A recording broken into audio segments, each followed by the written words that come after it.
திருமதி தோழியர் இளையம்மாள் படத்திறப்பு நிகழ்ச்சிக்கும் நினைவேந்தல் நிகழ்ச்சிக்கும் அதோடு கூடுதலாக இசை அஞ்சலி நிகழ்ச்சிக்கு வருகை தந்திருக்கின்ற உங்கள் அனைவரையும் வருக வருக என்று வரவேற்கின்றேன்.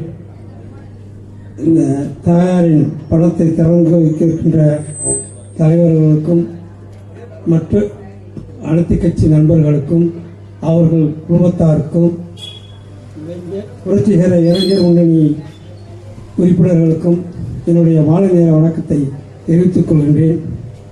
என்னுடைய நண்பர் தோழர் ஒரு 6 மாதத்திற்கு முன்னால் தஞ்சையிலே எனது அண்ணன் மகன் டாக்டராக பணியில் கொடுத்து கொண்டிருக்கிறார். திராவிடக் கழகத்திலே தஞ்சை நகரத்திலே திராவிடக் கழகத்தினுடைய நகர செயலாளராக ரெங்கராஜன் அவருடைய மூலமாக தான் இந்த குடும்ப நிகழ்வும் அந்த நண்பருடைய உறவும் எனக்கு கிடைத்தது.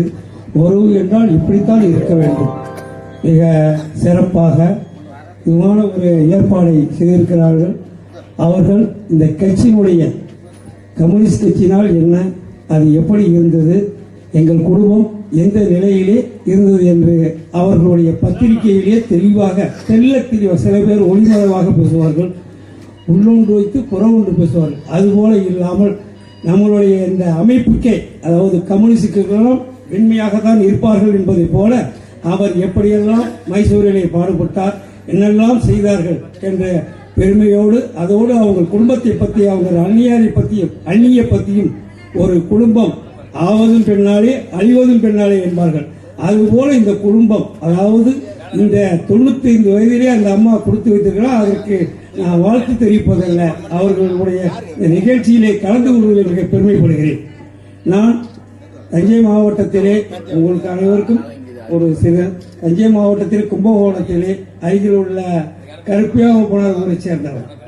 காங்கிரஸ் கட்சியிலே மிக பெரிய பணக்காரர். தமிழ்நாட்டிலே 14 மிராசார்கள் உள்ள ஊரிலே, அந்த ஊரிலே நான் ஊராட்சி மன்ற தலைவராக இருந்தேன். இதை எதற்காக சொல்கிறேன் என்றால், வெற்றி செல்வன் சொன்னார்கள் அந்த ஒரு கருத்திற்கு 2001 2006 வரைக்கும் அந்த ஊராட்சி மன்ற தலைவராக தேர்ந்தெடுக்கப்பட்டேன். அந்த தேர்ந்தெடுக்கப்பட்டதிலிருந்து 5 வருடமும் ஒரு நாள் போவது ஒரு வருஷம் போல இருந்தது. எனக்கு இதை எதற்கு சொல்கிறேன் என்றால், வெற்றி செல்வன் சொன்னதை அந்த ஊரை பொறுத்தவரை முதலில் தெருவிளக்குகளை சரி செய்தேன். மாதம் சென்று பார்ப்பேன். மாதம் 10ஆம் தேதி அன்னைக்கு தண்ணீர் வராது, அறிவிச்சிருவேன். அது மாதிரி ஊராட்சி மன்றத்துக்கு வருபவர்கள் வீட்டு வரி பாக்கி மற்ற, அதாவது நமக்கு கீழ் தாழ்த்தப்பட்டவர்கள் நான் இருந்த பொழுது 1000 ரூபாய் பணம் கொடுக்கணும். அவர்கள் கட்டாமையே போட்டு வச்சிருப்பாங்க.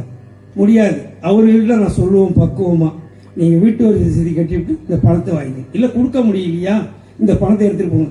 இந்த நடைமுறையெல்லாம் எதுக்கு செஞ்சேன்னு சொன்னா அவர்களுக்கு புரிய வைக்க வேண்டும்.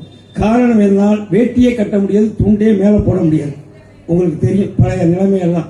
கம்யூனிஸ்ட் கட்சி தோன்றியதாலும் புரட்சி வெடித்தாலும் அந்த பண்ணையார் ஆதிக்கத்திலிருந்து விடுபடுவதற்கு மிகப்பெரிய கடினமாக இருந்தது. தெரியுதுங்களா? அந்த ஊரிலே என்ன செய்ததுன்னா, அவர்களுக்கு சொந்தமானது, அவர்களுக்கு சொந்தமான இன்னைக்கு மாறி போயிருக்கு. கிட்டத்தட்ட ஏழை குடிசுகளுக்கு மின்சார வாரியத்தில் 500 வீடுகளுக்கு ஒத்தலைட்டு வாங்கி கொடுத்தேன். அப்பொழுது கலைஞர் அவர்கள் ஆட்சியிலே, அதாவது ஜெயலலிதா, நான் இருந்த பொழுது ஜெயலலிதா இருந்தார்கள்.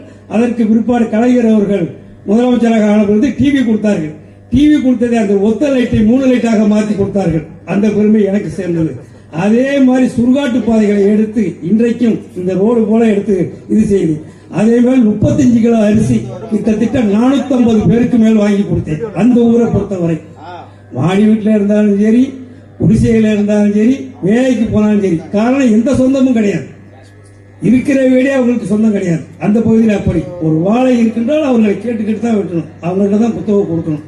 அந்த மாதிரி இருந்த ஊரை இந்த கம்யூனிஸ்ட் கட்சி, இந்திய கம்யூனிஸ்ட் கட்சி தான் அங்க புரட்சிகரமாக நடத்தி மிக சிறப்பாக பணியாற்றின. அதனுடைய வழியிலே இன்றைக்கும் அந்த நடைமுறை இருந்துகிட்டு. இது எதுக்கு சொல்றேன்னு சொன்னா, அவர் சொன்னார்கள் தோழர், உண்மையிலே அதுதான் காரணம். அவர் பிழைக்க தெரியறது இல்லை. உண்மையா நேர்மையா இருக்கணும்னா நேர்மையா நமக்கு வழி. இன்னைக்கு வேணா எப்படி வேணாலும் இருந்துட்டு போகலாம், என்ன வேணாலும் சொல்லிட்டு போகலாம். இன்னைக்கு இருக்கின்ற விஜய், அதாவது முதலமைச்சர் அவர்கள் என்ன சொல்லியிருக்கிறாருங்க, வருஷத்துக்கு 6 சிலிண்டர் தரேன் இருக்காரு, 2500 ரூபாய் பணம் தரேன்னாரு. அதை விட என்ன செஞ்சிருக்கிறாரு, அனைத்து பெண்களுக்கும் தமிழ்நாடு முழுக்களும் இலவச பஸ், இந்த 3 திட்டத்தையும் நிறைவேற்றிட்டோம். அதே போலதான் மேற்கு வங்கத்தில், அதுக்காக தான் இதை சொல்ல வரேன். மேற்கு வங்கத்திலே 30 வருஷம் கிட்டத்தட்ட கம்யூனிஸ்ட் கட்சி சிபிஎம் ஆண்டது. ஒரு வீடு சுத்தமாக எல்லாம் போயிடுச்சு. இந்த முறை தான் ஒரு உறுப்பினர் வந்திருக்கிறார் உண்மையிலே. ஆனா அங்க என்ன சட்டம் தெரியுமா கொண்டு வந்திருக்காங்க? பணம் தான், இலவசம் தான். அதாவது உழைப்பையும் நேர்மையும் நீங்கள் கொடுத்து வாழ முடியாது என்பது போல பாஜக சொல்லலாம். இன்னைக்கு அந்த முதலமைச்சர் 3000 ரூபாய் கையெழுத்து தரத்துக்கு முதல் கையெழுத்து போட்டிருக்கிறார். மேற்கு வங்கத்திலே பெண்களுக்கு 3000 ரூபாய் பணம். அப்ப என்ன நினைக்கிறாங்கன்னா, உழைக்காம எப்படியோ எது போனாங்க, அது தவறான கருத்து. நம்மள சொல்லுவாங்க என்ன, அவங்க தான் அரசாங்கம் தான் கொடுக்குறாங்க. யாருக்கு தான் கொடுக்குறாங்க? நம்மளுடைய வரி பணம். இன்னைக்கு எவ்வளவு ஏறி போயிருக்குது. ஒன்றும் இல்லை, வெளிநாடுகளில் சண்டை நடந்து இன்னைக்கு என்ன, ஒரு டீ இந்த பகுதியில் எப்படின்னு தெரியல, எங்க பகுதி தஞ்சை பகுதியிலாம் 20 ரூபாய்க்கு வந்துருச்சு டீ, 15 ரூபா வடை. இப்படி இருக்குது. என்ன செய்ய முடியுங்க? பொருளாதாரம். அதாவது நினைச்சு பார்க்கணும். இதெல்லாம் கேட்கறது கம்யூனிஸ்ட் கட்சி உடஞ்சி போயிருக்கலாம். ஒரு காலத்தில் இதுதான் நீடிக்கும். நிச்சயமாக இது நிகழ்ப்பாக மாறும். அதற்கு உதாரணம் இப்பொழுது பாடல் இலங்கையிலே புரட்சி வெடித்த போது கம்யூனிஸ்ட் கட்சியினுடைய தோழர்கள் படத்தை தான் தேடினார்கள். இது வென்றே தீரும், நிச்சயம் வெற்றி பெறுவோம், செதறி கிடக்கலாம், எப்படி ஒன்றுபடுவோம், போராடுவோம், வெற்றி பெறுவோம் என்று கொடுத்த வாய்ப்புக்கு நன்றி கூறி விடைபெறுகிறேன். நன்றி, வணக்கம்.